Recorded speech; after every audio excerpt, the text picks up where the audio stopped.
Okay, it's April 3rd. I'm going to give you an update here. It kind of got the garden in pretty good shape. So let's see what we got. Okay, as you can see, we've got the tomatoes looking pretty good. We've got some compost mulch that we've had here on the property. I talked about in earlier videos. It's when we had some pine trees taken out, we had the branches and stuff piled up so we could compost them.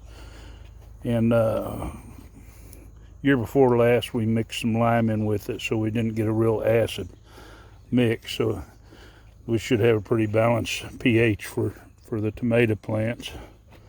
We went ahead and we mulched the peppers too. Now we've trimmed up all the lower limbs, and we'll keep an eye on the ones that are down there close, and as we need to, we'll take off more if we see any type of disease to them. We've started tying up some of them up to the sticks here, so they kind of get trained in that direction. As they grow, we'll keep tying them.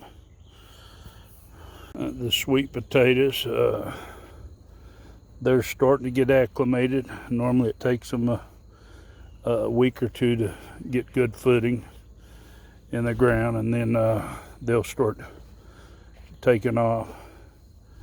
Now we've started some new turnips in here. They haven't started popping up yet.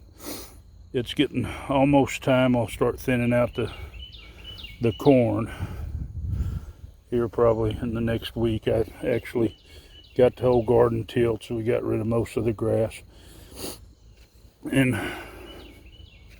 the potatoes, we've took and pulled up dirt to them. This will be the only time we'll pull them up in the season. And when we till now, we'll till a little further back because we don't want to chop any potatoes up that might be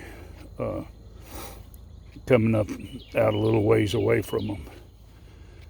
But it's pretty well, everything's in good shape. The only thing that's going to take quite a bit of maintenance right now is making sure the tomatoes stay in their cages, or that they're tied up. As always, if you like this video, just hit like. If you want to subscribe, go ahead and subscribe and hit the bell button. You'll be notified whenever a new one comes out.